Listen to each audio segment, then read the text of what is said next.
Good evening. Sir പറഞ്ഞതുപോലെ തന്നെ എല്ലാവർക്കും നമ്മുടെ my life style marketing global private limited എന്ന നമ്മുടെ കമ്പനിയുടെ ഡിസ്ട്രിബ്യൂട്ടേഴ്സ് ട്രെയിനിങ് പ്രോഗ്രാം അഥവാ DTPയിലേക്ക് ഏവരെയും ഞാൻ ഹാർദമായി സ്വാഗതം ചെയ്യാണ്. പുതിയ ഓരോരോ ആൾക്കാർക്കും ബിസിനസ് എങ്ങനെ ചെയ്യണം, ഏത് രീതിയിൽ എന്തൊക്കെ ചെയ്യണം, എന്തൊക്കെ ചെയ്യേണ്ട എന്നുള്ള വളരെ പ്രധാനപ്പെട്ട കാര്യങ്ങളെ കുറിച്ച് ഷെയർ ചെയ്യുന്നതിന് വേണ്ടി ഈ ഒരു 10 വർഷമായി ഈ ഒരു ഇൻഡസ്ട്രിയോടൊപ്പം നിന്നപ്പോൾ എന്തൊക്കെ മാറ്റങ്ങളാണ് എനിക്ക് ഉണ്ടാക്കാൻ പറ്റിയത്, അത് എങ്ങനെയൊക്കെ നിങ്ങൾക്ക് ഉപകാരപ്പെടും എന്നതിന്റെ ഭാഗമായിട്ടാണ് ഈ ഒരു ഒരിക്കൽ കൂടി പ്രിയപ്പെട്ടവരെ നിങ്ങൾ ഓരോരുത്തരെയും ഞാൻ ഹാർദമായിട്ടാണ്. നമ്മളെ സംബന്ധിച്ചിടത്തോളം നമുക്കറിയാം, നമ്മൾ ഇപ്പൊ എത്തിപ്പെട്ടിരിക്കുന്നത് വലിയൊരു ഇൻഡസ്ട്രിയാണ്. ആ ഇൻഡസ്ട്രിയുടെ പേരാണ് ഡയറക്ട് സെല്ലിംഗ് ഇൻഡസ്ട്രി. ഇന്ന് നമുക്കറിയാം, ലോകത്തിൽ ഏറ്റവും വളർച്ചാ നിരക്ക് കാണിച്ചുകൊണ്ടിരിക്കുന്ന വലിയൊരു മേഖലയാണ് ഡയറക്ട് സെല്ലിംഗ് എന്ന് പറയുന്ന ഈ ഒരു മഹത്തായ ഇതൊരു ഡയറക്ട് സെല്ലിംഗ് എന്നത് കൺസെപ്റ്റ് തന്നെ മാർക്കറ്റിംഗുമായി ബന്ധപ്പെട്ടിട്ടാണ്. ഒരു നൂതനമായിട്ടുള്ള വിപണന രീതിയാണ് ഡയറക്ട് സെല്ലിംഗ് കൊണ്ട് ഉദ്ദേശിക്കുന്നത്. അപ്പൊ ഇതിൽ ഡയറക്ട് സെല്ലിംഗ് എന്ന് പറയുമ്പോൾ അത് ആ വേർഡിൽ തന്നെ എന്താണ് എന്നുള്ളത്, ഡയറക്റ്റ് ആയിട്ട് സെല് ചെയ്യുക. ദാറ്റ് മീൻസ് സാധാരണ മാർക്കറ്റിംഗിൽ എപ്പോഴായാലും നമ്മളൊരു സാധനം മാർക്കറ്റിൽ പോയിട്ട് വാങ്ങിക്കുമ്പോൾ നമ്മുടെ കയ്യിൽ ആ ഒരു പ്രോഡക്റ്റ് എത്തണമെങ്കിൽ ഒത്തിരി ഇടനിലക്കാരിലൂടെ കൈമറിഞ്ഞിട്ടായിരിക്കും ആ ഒരു പ്രോഡക്റ്റ് നമ്മുടെ കയ്യിൽ എത്തിയിട്ടുണ്ടാകുക. ഇവിടെ അങ്ങനെ ഒരുപാട് ഇടനിലക്കാരുണ്ടാവില്ല. ഒരു മാനുഫാക്ചറിങ് കമ്പനി ഉണ്ടാവും. ആ കമ്പനിയുടെ പ്രോഡക്ട്സ് ഡയറക്റ്റ് ആയിട്ട് കൺസ്യൂമർ ടു കൺസ്യൂമർ അല്ലെങ്കിൽ കസ്റ്റമർ ടു കസ്റ്റമറിലേക്ക് എത്തുന്ന വളരെ മനോഹരമായിട്ടുള്ള ഒരു വിപണന രീതിയാണ്. ഈ ഒരു ഡയറക്ട് സെല്ലിംഗിനെ സംബന്ധിച്ചിടത്തോളം നമുക്കറിയാം, ഇത് വലിയൊരു ഹിസ്റ്ററി ഉണ്ട്. ആക്ച്വലി ആ ഒരു ടോട്ടൽ ഹിസ്റ്ററി പറയാൻ നമുക്ക് സമയമില്ല, നമുക്ക് സമയത്തിന്റെ പരിമിതി ഉണ്ട്. എങ്കിൽ കൂടി അതിന്റെ കുറച്ച് കാര്യങ്ങളിലേക്ക് ഞാൻ പോവുകയാണ്. ഇപ്പൊ നമുക്കറിയാം, 1800 കാലഘട്ടത്തിലാണ് യഥാർത്ഥത്തിൽ ഡയറക്ട് സെല്ലിംഗ് എന്ന് പറയുന്ന ഒരു മഹത്തായ കൺസെപ്റ്റ് ലോകത്തിൽ ഉടലെടുക്കുന്നത്. പക്ഷെ അത് വളരെ ശക്തമായ രീതിയിലേക്ക് ആക്ച്വലി വന്നത് നമുക്കറിയാം 1930-40 കാലഘട്ടത്തിലാണ്. അമേരിക്കയിലാണ് ആദ്യമായിട്ട് ഇത് വളരെ ശക്തമായ രീതിയിൽ ഡയറക്ട് സെല്ലിംഗ് എന്ന് പറയുന്ന കൺസെപ്റ്റ് വന്നത്. അപ്പൊ അതിൽ ഈ ആ ഒരു സമയത്ത് വന്നിരിക്കുന്ന വളരെ പ്രധാനപ്പെട്ട ഒത്തിരി ഡയറക്ട് സെല്ലിംഗ് ഉണ്ടായിരുന്നു. അതിന്റെ വളരെ ഫേമസ് ആയിട്ടുള്ള പേരുകളാണ് ഞാൻ ഇവിടെ കൊടുക്കുന്നത്. ഒന്ന് ഓറിഫ്ലെയിം, അവോൺ, ആംബേ, മോഡിക്കെയർ. ഈ ലാസ്റ്റ് പറഞ്ഞിരിക്കുന്ന ആംബേ, മോഡിക്കെയർ ഇവിടെ ഇരിക്കുന്ന നമ്മളെല്ലാവരും സുപരിചിതമായിട്ടുള്ള ഒരു നെയിമാണ്. അപ്പോ അങ്ങനെ വന്ന് ഒരുപാട് നമുക്കറിയാം, ഈ ഡയറക്ട് സെല്ലിംഗ് ഇൻഡസ്ട്രികളുടെ പ്രത്യേകത അവര് പ്രൊവൈഡ് ചെയ്യുന്ന മാർക്കറ്റ് ചെയ്യുന്ന പ്രോഡക്റ്റുകൾ ക്വാളിറ്റിയുള്ള പ്രോഡക്ട്സുകളായിരിക്കും. അങ്ങനെ ക്വാളിറ്റിയുള്ള പ്രോഡക്ട്സുകൾ സാധാരണക്കാരിൽ ഇടനിലക്കാരില്ലാതെ വാങ്ങാൻ പറ്റിയതുകൊണ്ട് അവസരമായതുകൊണ്ടാണ് ഒത്തിരി ആളുകൾ അവരുടെ ലൈഫ് ടൈം ആംബേ, മോഡിക്കെയർ പോലുള്ള കമ്പനികൾ അല്ലെങ്കിൽ നമ്മൾ ആദ്യം പറഞ്ഞ കമ്പനികളൊക്കെ ഇങ്ങനെ വരുമ്പോൾ 1990 കാലഘട്ടത്തിലാണ് ആക്ച്വലി ഡയറക്ട് സെല്ലിംഗ് എന്ന് പറയുന്ന ഈ ഒരു കൺസെപ്റ്റ് നമ്മുടെ ഇന്ത്യയിലേക്ക് എത്തപ്പെടുന്നത്.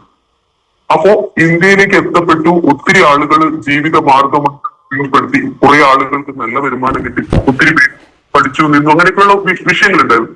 പക്ഷെ മൈ ഡിയേഴ്സ്, ഈ ഒരു ഡയറക്ട് സെല്ലിംഗ് ഇൻഡസ്ട്രിയെ എന്താ പറയുന്നത്, അതിന്റെ ആ ഒരു ഇമേജ് തകർക്കുന്ന രീതിയിൽ അതോടൊപ്പം നമുക്കറിയാം, നമ്മുടെ ലോകത്തിൽ എന്ത് വന്നാലും ഒപ്പം അതിന് മോശപ്പെടുന്ന ഒത്തിരി കാര്യങ്ങൾ ഉണ്ടാവും. അങ്ങനെ ഈ ഡയറക്ട് സെല്ലിംഗ് എന്ന വ്യാജേന ഒത്തിരി കോൺഷ്യസ് സ്കീമുകൾ, അല്ലെങ്കിൽ നമ്മൾ പറയുന്ന പോലെ തന്നെ നമ്മൾ എപ്പോഴും പറയാറുള്ളത് മണി ചെയിനാണ്, ആളെ പറ്റിക്കുന്ന പരിപാടിയും എന്നുള്ള കൺസെപ്റ്റിലേക്കുള്ള കമ്പനികളും ഇതിനോടൊപ്പം ഡയറക്ട് സെല്ലിംഗ് ഇൻഡസ്ട്രി ആണ് എന്ന വ്യാജേന മണി ചെയിൻ കമ്പനികൾ വന്നു. അങ്ങനെ കുറെ കമ്പനികൾ വന്നപ്പോൾ നമ്മുടെ ഇന്ത്യയിൽ ഇതിനെതിരെ കൃത്യമായിട്ട് ലീഗലൈസേഷൻ കൊണ്ടുവരുന്നതിന് വേണ്ടിയിട്ട് ഗവൺമെന്റുകൾ നിർബന്ധിക്കപ്പെട്ടു. അപ്പൊ നമ്മളെ സംബന്ധിച്ചിടത്തോളം വലിയ സന്തോഷം, 2016 സെപ്റ്റംബർ 9 സെൻട്രൽ ഗവൺമെന്റ് ഈ ഒരു ഡയറക്ട് സെല്ലിംഗ് ഇൻഡസ്ട്രികളെ നിയന്ത്രിക്കുന്നതിന് വേണ്ടിയിട്ട് ഗൈഡ് ലൈൻ പുറപ്പെടുവിച്ചു. അപ്പൊ നമ്മൾ ഇന്ത്യയിൽ 2016 നോക്കൂ, 90 സ്റ്റാർട്ട് ചെയ്ത ഈ ഒരു 2016 ഗവൺമെന്റ് അതിനൊരു ഗൈഡ് ലൈൻ കൊണ്ടുവരുന്നത്. പക്ഷെ നമുക്ക് വളരെ സന്തോഷകരമായ ഒരു വാർത്ത, 2018 ഇന്ത്യയിൽ ആദ്യമായി ഒരു ഗവൺമെന്റ് ഒരു ഡയറക്ട് സെല്ലിംഗ് ഇൻഡസ്ട്രിയിലുള്ള കമ്പനികളെ, ഒറിജിനൽ കമ്പനികളെ കണ്ടെത്തുന്നതിന് വേണ്ടിയിട്ട് നിയമം പാസ്സാക്കുന്ന രീതിയിലേക്ക് ഒരു മോണിറ്ററിംഗ് മെക്കാനിസം കൊണ്ടുവരികയും ചെയ്തു. അപ്പൊ എനിക്ക് വളരെയധികം പറയാനുള്ളത്, ഇന്ത്യയിൽ ഇങ്ങനെയൊക്കെ ആവുന്ന സമയത്ത് അതങ്ങനെ ആയി വരാൻ കുറച്ച് കാര്യങ്ങളുണ്ട്. നമ്മൾ പറഞ്ഞു 1930 അമേരിക്കയിൽ വന്നെങ്കിലും അതോടൊപ്പം തന്നെ ഈ പോൺസി സ്കീമുകളും കൊണ്ട് തന്നെ അമേരിക്കയും അതുപോലെ ലോകത്തിലുള്ള ഒത്തിരി രാജ്യങ്ങൾ ഈ പോളിസി സ്കീമുകൾ അതിനു വേണ്ടിയിട്ട് അല്ലെങ്കിൽ ഈ ഡയറക്ട് സെല്ലിംഗ് കമ്പനികൾ എന്ന വ്യാജേനയുള്ള മണി ചെയിൻ കമ്പനികളെ നിരോധിക്കുന്നതിന് വേണ്ടിയിട്ട് ഒത്തിരി നിയമാവലികൾ കൊണ്ടുവരാൻ ശ്രമിച്ചു. അതിൽ 60-70 കാലഘട്ടത്തിൽ many other fraudulent companies were establish the same name. ഇതേ പേരിൽ വന്നത് കൊണ്ട് തന്നെ നമുക്കറിയാൻ പറ്റും to avoid the fraudulent activity. ഇങ്ങനെയുള്ള ഫ്രോഡ്ലൻഡ് ആക്ടിവിറ്റീസ് ഇല്ലാതാക്കാൻ വേണ്ടി US, നമ്മൾ പറഞ്ഞു ഡയറക്ട് സെല്ലിംഗ് ആദ്യമായിട്ട് വരുന്നത് അമേരിക്കയിലാണ് എസ്റ്റാബ്ലിഷ് ആണ്. അവിടെ ആ US ഗവൺമെന്റ് തന്നെ വേരിയസ് റൂൾസ് ആൻഡ് റെഗുലേഷൻസ് ഈ ഇൻഡസ്ട്രിയിലും ഇംപ്ലിമെന്റ് ചെയ്യാൻ ശ്രമിച്ചു. അതിന്റെ ഭാഗമായിട്ട് 1978 world federation of direct selling association എന്ന് പറയുന്ന ഒരു അസോസിയേഷൻ എസ്റ്റാബ്ലിഷ്ഡ് ആയി.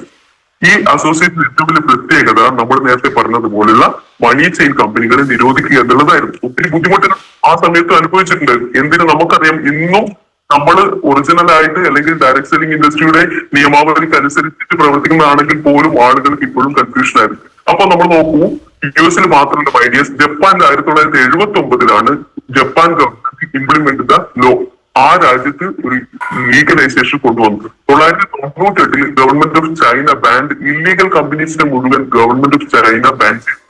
അങ്ങനെ വന്നു നോക്കുമ്പോൾ 2005 China provided guide line functioning of ML, multi level marketing എന്ന് പറയുന്ന ആ ഒരു ഫംഗ്ഷന് വേണ്ടിയിട്ട് ചൈന ഗവൺമെന്റ് ഒരു ഗൈഡ് ലൈൻ പുറപ്പെടുവിച്ചു.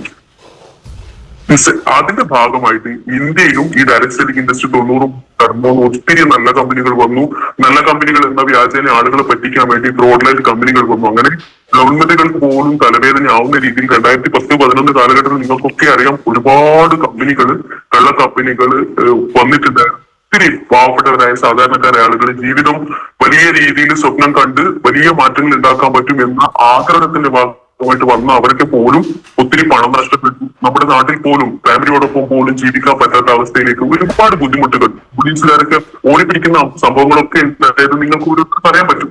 അങ്ങനെ 2016 ഇതിന്റെ ഭാഗമായിട്ട് central government guideline multi level മാർക്കറ്റിംഗിന് അല്ലെങ്കിൽ ഡയറക്ട് സെല്ലിംഗ് ഇൻഡസ്ട്രിക്ക് വേണ്ടിയിട്ട് ഗൈഡ് ലൈൻ കൊണ്ടുവരുന്നത്.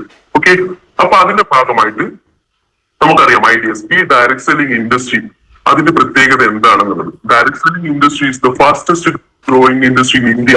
Not only in India, all over വേൾഡിലുള്ള കാര്യം നമുക്കറിയാം. പക്ഷെ ഇന്ത്യയിൽ ഇന്ന് നമുക്ക് ഏറ്റവും സന്തോഷിക്കാൻ വകയുള്ള ഒരു അവസ്ഥയിലൂടെയാണ് ഡയറക്ട് സെല്ലിംഗ് ഇൻഡസ്ട്രിയുടെ സുവർണ കാലഘട്ടത്തിലൂടെയാണ് നമ്മൾ ഓരോരുത്തരും കടന്നു പോകുന്നത്. നോക്കൂ, ഇന്ത്യയിൽ വളരെ ശക്തമായ രീതിയിൽ ഡയറക്ട് സെല്ലിംഗ് വളർന്ന് പന്തലിച്ചുകൊണ്ടിരിക്കുകയാണ്. ബിസിനസ് ഓഫ് 21st സെഞ്ചുറി നമുക്കറിയാൻ പറ്റും. 21ാം നൂറ്റാണ്ടിലെ ഏറ്റവും one of the best industry ആയിട്ടാണ്. Government of India had passed the regulatory for direct selling. ഇതിനെ റെഗുലേറ്റ് ചെയ്യാൻ വേണ്ടിയിട്ട് ഗവൺമെന്റ് കൃത്യമായിട്ടുള്ള പദ്ധതികളും പ്ലാനിങ്ങുകളും കൊണ്ടുവന്നു. അങ്ങനെയാണ് 2016 ഈ ഒരു മിനിസ്ട്രി ഓഫ് കൺസ്യൂമർ അഫയേഴ്സിന്റെ under government issued guideline direct selling ഇൻഡസ്ട്രിയെ നിയന്ത്രിക്കുന്നതിന് വേണ്ടി ഗൈഡ് ലൈൻ കൊണ്ടുവരുന്നു. ഇത് നമ്മുടെ ഗൈഡ് ലൈനുമായി ബന്ധപ്പെട്ടിട്ട് ഓരോ രാജ്യങ്ങളിലുള്ള ഡയറക്ട് സെല്ലിംഗ് ഇൻഡസ്ട്രിയുടെ ഗ്രോത്ത് റേറ്റും കാര്യങ്ങളൊക്കെയാണ് ഐഡിയസ് നമുക്കിവിടെ കാണാൻ പറ്റുന്നത്. നോക്കൂ, ഇന്ന് 170-ഓളം രാജ്യങ്ങളിൽ world federation of direct selling association established ആണ്. അപ്പൊ നമ്മളെ സംബന്ധിച്ചിടത്തോളം അഭിമാനിക്കാം.